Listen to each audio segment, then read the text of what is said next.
maal jedhee jalqaburee naan jedha keessi koo dhugamaayyuu wanti jedhanii jalqaban nama rakkisa silaa maal dubbanna dubbii oduudhaaf dhiibne isatu afaan guutee nurraa dubbachaa jira. Kabajamtoota hordoftoota keenya kan chaanaalii Milkoo Orootuubi egaa kun asoosama gabaabaa lootii jedhu bal'inaa waaq jiraatiin barreeffame egaa an sagaletti jijjiiree akkasiin isiniif dubbisa nafaana turan affeerraa kooti. Egaa osoo gara asoosamatti dabarreen dura namoonni maatii chaanaal yuutuubii keenyaaf hin ta'in egaa maatii ta'uudhaan akkasumas immoo qophiilee keenya hordofuudhaaf namoonni fedhii fi akkasumas immoo awaannaa qabaatan egaa chaanaal yuutuubii keenya sabiskiraayib gochuudhaan nu jajjabeessuudhaan yaada keessanis nu qooduudhaan hanqinaa fi rakkina jiru nutti himuudhaaf akka yaaltan gamanumaan dhaamsa keenya dhaammachaa egaa gamanumaan gara asoosamichaatti isin dabarsa. Lootii asoosama gabaabaa lootii jedhu barreessan bal'inaa waaq jiraatiin. Maal jedhee jalqaburee naan jedha keessi koo dhugamaayyuu wanti jedhanii jalqaban nama rakkisa silaa maal dubbanna dubbiyoo du'aaf dhiifne isatu afaan guutee nurraa dubbachaa jira. Osomaan abjuun galaana daakuu gaafan birir jedhee irribaa dammaqu fincaan tokko afaaniin na ba'uuf jedha. Bakkuman ciisaa jiru utaaleen gadi ba'e fincaan koo isa na mudde marrumaan na qabe ergan ofirraa dhangalaasee boodan yaadatti deebi'e. Dhugaa tokko dubbachuuf gaafan fincaan na mudde keessaa koo kula'u ofirraa fincaa'uu caalaa addunyaa kanarra wanti nama gammachiisu hin jiru. Isiniin maaltu baay'ee isin gammachiisa kana isinumaafan dhiisa. Haala kanaan ergan ofirraa dhangalaasee booda yaadatti deebi'e yeroon gara samii ol ilaalu dukkanni addunyaa kana dhaale hundumaa galaa fi baadhoorkee wal calalee biiftuun quuqxee qara ishii isa ifaa jaalalaa namaaf laatu as baafachuun hundumtuu akka isatti bari'aa jiru. Anis ni bariita eessa abbaa kee deemta jedheen itti dhaadadhe. Garuu maal godha dhaadannoon koo kunis dhiphummaa koo isaan dhaloota koo eegalee dhiphachaas ga'e naaf dabala malee homaa nan gargaaru. Garuu namni akka koo dhiphatu jiraayi na jechisiisa yeroo tokko kan waaqatu beeka garuu immoo waan na dhiphisu kanas innumtuu beeka jedheen yaada. Yeroon dhiphina koo jalqabu wantoonni hundinuu faallaa koo qabatanii naan mormu uffanni uffadhullee na dhiphisa haala jireenya kootu jijjiirama gaafa akkasii surreen yookaan immoo kofoon natti gabaabbatu qumxaa yookaan immoo doodiin koo natti dheeratu kaalsitu natti bal'atee raafamuun urgaa'a. Paantitu na qaba karaa biraan ammoo gaaronni na liqimsuuf wawwaatu hallayyatu tulluu ta'ee ol na baasuuf fiiga leencatu na firoonfatee na jaallata nama akka kootitu diina natti ta'a. Guyyaan kun anaaf guyyaa dhiphina koo wanti hundinuu faallaa qabaatanii naan mormanidha. Jireenya dhiphisaa akkanaa jiraachaa marrumaan koo akka daaraa ibidda dhaanee laalatee fakkaachaa kunoo jireenya akkanaa dabarsaa as ga'eera. Amma umriin koo waggaa 22 ta'eera. Barnoota sadarkaa olaanoo yookaan immoo yuunivarsiitii digirii jalqabaan baranumaan kanaan eebbifamaa ture. Koronaaf safuu amma ofumaan suufii fannisee ciisa. Kun immoo amma dhiphina koo dabaleera. Waan fedheefuu guyyaa tokko dhiphinaa fi quuqama kana dagadhee jireenya haaraa akkan jalqabu abdiin qaba. Ilaalamee hanga sammuun koo hatamee jiru maqaa kooyyuu isinitti himuu dagadheera. Waan fedheefuu maqaan koo 60 birruun jedhama. Dhaloota koo eegalee maatii goototaa keessatti dhaladhe waanan guddadheef takkuma irbuu nyaachuuf guyyaa tokkollee duuba ilaaleen beeku. Garuu maal godha dhalli namaa jireenya ifaaf dukkanaa guutte keessatti waan isa gammachiisuun akkuma boqotu wantoonni isa aarsan baay'achaa gaafa deeman ammoo boqonnaan isaa gara gaddatti jijjiiramuun jireenya gadadoo fi rakkinaan guute jiraachuu eegala. kun ammoo xiinxalaa miti dhugaa lafa irratti anaa fi namoota akka koo dhiphinaan guutaman irratti argamudha. Yaa waaqsiif safuu akka beektutti tokko boqachiifte kaan ammoo akkuma beektutti gidiraan akka inni guutamu goota. Silas waaqaa koma ture jedhe kaa Hacaaluu Hundeessayyuu osoo obbaafate afaan du'atti kooluun galin kun immoo fedhii keeti gooftaa. Namni maaliif akkana goota siin jedhu hin jiru. Garuu akkuma ammaa dhiphina safuu keessa hin jirre unachaa jirru garuu immoo akka nu boqachiiftu abdii qabna. Egaa jiruun maatii koo jabaa ture hundinuu amma badee gootummaa fi jaalalli isaan namoota biratti qaban baduun daaraa botoroo ta'eera. Barruun isaanis daaraa haree harka kasaaran bara dabarsaniiru. Nutis babbaduu maatii keenyaa booda obboloota koo Iftuu Birruu fi Keelloo Birruu waliin Wallaggarraa gara Burrayyuu dhufuun naannoo Kaattaa jedhamu galuun mana kiraayii fudhannee jiraachaa jirra. An obboloota koo kana lamaaniif hangafa dhugaati. Isaanis baduu maatii keenyaa booda hedduu na kabaju. Sababni isaas yeroo as galle eegallee isaan lamaanuu umrii ijoollummaa irra waan jiraniif anumatu waan argadhe walitti fidee waliin jiraachaa turre. Amma garuu Iftuun waggaa 18 fi Keelloon ammoo 15 irra gaaniiru. Amma ammoo dhiphina koo irratti dhimmi Iftuu hedduu na dhiphisa. Iftuu hedduu na dhiphisaa jira. Amma yeroo ishiin waggaa 18 irra geessee jirtu rakkinni karaa ishii dhufaa jiru natti cimeera. Egaa namni osoo maatii hin qabaatin jiraatu maal akka qunnamu ilaala. Maatiin koo ammoo hundinuu osoo du'anii hin dhumin amaanaa obboloota koo kana natti kennanii waan turaniif kanumatu iyyuu dhiphina koo daran dabaleera. Ani maalan hin taane umriin koo 20 yeroo dargaggummaan oliif gadi nama oofutti jaarsa fakkaadheen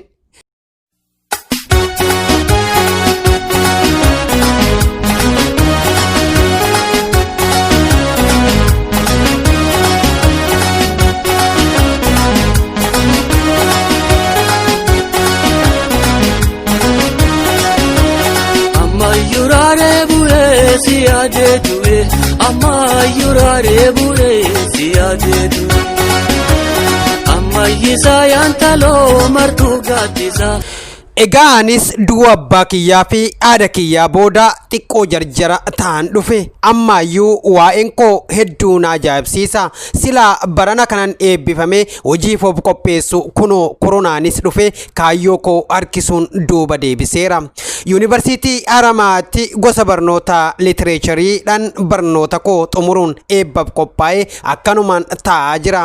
Suufiin koos ofumaa fannifamte haftee yeroon ciisu ofumaan ol ilaalee aariin gubadha malee guyyaa tokkollee uffadhee hin beeku. Osoman guyyaa tokko uffadhee akka nama eebbifamee of fakkeesseera ta'ellee hin aaruun ture. Dhugaa dubbachuuf baay'ee na aarsa. Isaayyuu akkan itti baafadhe osoon isinitti hime immoo isinumtuu waan baay'ee naaf gadditan natti fakkaata. Cittoo irratti immoo fanxoo jedha mitire Oromoon gaafa mammaaku. Mammaaksi kunillee anumaaf waan baate natti fakkaatti.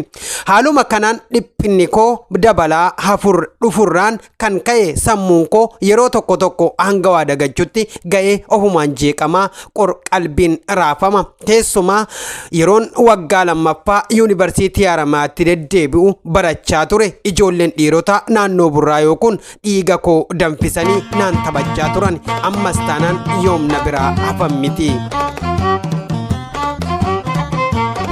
Keessumaa yaadannoon koo tokko yoon isiniif qoode anuma waggaa lammaffaa barnoota koo litireecharii hordofuuf gara mooraa yuunivarsiitii Haramaatti deebi'uun torban tokkoof anuma barnoota koo hordofuu eegalu natti bilbilanii Iftuu doorsisaa akka jiraanan dhaga'e. Silaa maalan godhaa miti fiigichaan lafa dheeraa hangana fagaatu kana qaxxaamuren gara manatti gale. Yeroon naasun wareegama aaritii koo akka xiyyaaraa barrisu fakkaatuun dhufe mana gahu Iftuun xiqqoma daddarbannaa ijoollee naannoo Burraayoo kanaan kufte miidhamte malee homaa hin muudanne. Akka ishiin ooltee amanamummaa ishii eeggattee manatti galtu kan taasise ammoo namuma ollaati. Waaqumatu dhiphina koo ilaalee nama ishirra goru barbaade kaase malee silaa osoo rakkinni tokko ishii mudate maalan jedha. Keessumaa waadaa jabaa sababa obboloota koo kanaan natti kenname akkamiinan ilaala. Silaa lafeen abbaa koo na abaara, ikiraan armee koos natti gunguma, dhagatu na safara, ummannuu na komata, sababni isas nama amaanaa nyaate waanan ta'uufi. Yaa dhiira burraayyuu safuudha kan keessan aarii koo garmalee keessa kootti danfisee onnee koo qoraase, namummaa koo dhimbiibee akkan jarjaraa fi yeroo hundaa tasgabbi dhabeessa ta'u kan na godhe ammoo warri jalqaba ijoollee dhiiraa magaalaa burraayyuu kana waaqni gatii keessan isiniif haa kafalu malee maalan jedha. Garuu immoo tokko kan dhugaaf miixatan imimmaan dhugaa akkuma koroobsan kan jiraatan ammoo hedduudhami. Keessan ammoo waaqni haajaa isiniif haa ba'u malee maalan jedha. Hunduma biraa galata qabdu hoo. Amma gaa rakkoon jajjabaa hangana ga'uu fi kana fakkaatu dabarsaas ga'eera. Keelloon ammoo umrii ijoollummaa ishii barruu xobbirraa waan jiruuf waan tokko bilcheessee dhimbibbaa yaadan gulaalee tilmaama dhugaan na gargaaruuf hedduu rakkata. Anis umrii ijoollummaa irra jiraachuu isaa akka dansatti waanan hubadhuuf homallee rakkisuu hin barbaadu. Garuu dhugaa tokko dubbachuuf obboloota koo kana wanti osoo hin galateeffatin hin dabarreef amala jabaa fi dhugaa nama boonsu keessa isaanii qabaachuu isaaniiti. Silaa osoo isaan akkuma koronaa fi ijoollee burraayyuu warra sammuu qullaa kana natti ta'anii an yoona maraadhen qullaa deeme uffata koo gatee daaraa bakkee keessa fiiga. Dhugaan kunuu hin ibsu. Waaqni leecciitii jabaa goola keessa koo isa dhiphinaan guute qonqolchee waan beekuuf amala isaanii dhadhaa bassaa godhee naaf laate maqaansaa naaf haa ulfaatu malee garuu ammayyuu taanan waa'ee warra iftuu doorsisanii kana kadhata koo jalqaba godhee itti kennachaan jira. Isa duratti guyyaan tokko akka guyyaa gammachuu ta'ee naaf kennamus abdii guddaan qaba. Ammayyuu taanan garuu hanguma kadhannaa koo cimsaa adeemu kana tasgabbii dhoorkanii na goolaa jiru. Amma dheengadda ammoo sila kadhadheeraasoo hin dhiisanii laata jedheen suuqitti erge. Kanuma gidduutti balbala mana keenyatti iyya ishii kanan dhaga'e. Manuma jalaa riphanii eeggatu kan jedhu ammoo gaaffii jabaanatti ta'a dhufeera. Mucaa hantuutuma eegeen ishii harka adurree bulte godhaniiru. Iftus haa ta'u keelloon of baruu isaanirraa eegalanii anaan ala namoota biraa tokkollee walitti dhufeenya hin qaban. Kun immoo inaaffaa ormaan sakaalamanii akka isaan jibbaman taasiseera. Maal garuu dhalli namaa akkasii. Kan biraa immoo keessumaa dhiphina koo caalchisee dabalaa kan jiru dhimma mana kiraayitii ta'ee natti argamaa jira. Amma gatiin mana kiraayii kan baatii 6 narra ta'eera. Isaayyuu baatii tokkotti qarshii 1000 kafala. Mee ilaalaa akkas jechuun qarshii 6,000 narraa ta'eera jechuudha. An jalqaba dafee eebbifamee firii gaarii waanan qabuuf hojii eegaleen ofirraa baasa jedheen yaadee ture. Kunis amma hafeera. Jaartiin mana kiraayii irraa fudhanne osoo nama gaarii ta'uu baatanis silaa yoona bowwaa daandii cinaa yookaan diichii keessaa akka cimnu tilmaamuun nama hin rakkisu. Dhiphina kana hundumaa morma hudhee na qabee jiru kana yeroo tokko dagachuuf jecha gara gaaratti ol ba'een taa'ee mukaa fi baala waaqni akkanatti bareeche uume ilaalan rakkoo koo itti obsadha. Boontuun mucaa jaalallee koo taatee jirtu kanas akkuman ta'ee rakkoo koo itti hasaasu kanattan bare nama dhibaame.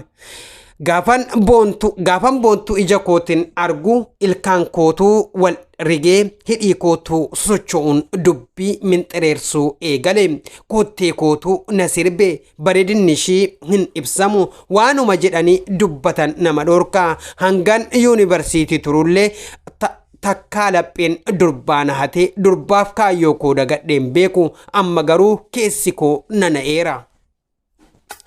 fuulli ishii akka biiftuu barii ishii qarri ishii jaalalaan calaqqiftu fakkaata addunyaan ishii qeerruma eeboo abbaan koo obbo Birruun isaanii yeroo adamoo deemu kilaashii isaa waliin qabatee ba'u fakkaata qalloodha yoon jedhe ishii mudhii sonsaati bareedinaa ishii kana uumamatu ragaa ba'aaf yeroo ishiin kolfitu namummaan koo akka of dadhabu ta'a yeroon ishiin haalan seektus garaachi koo miira gammachuun ka'ee ariitiin nyaata bulleessee ammuma na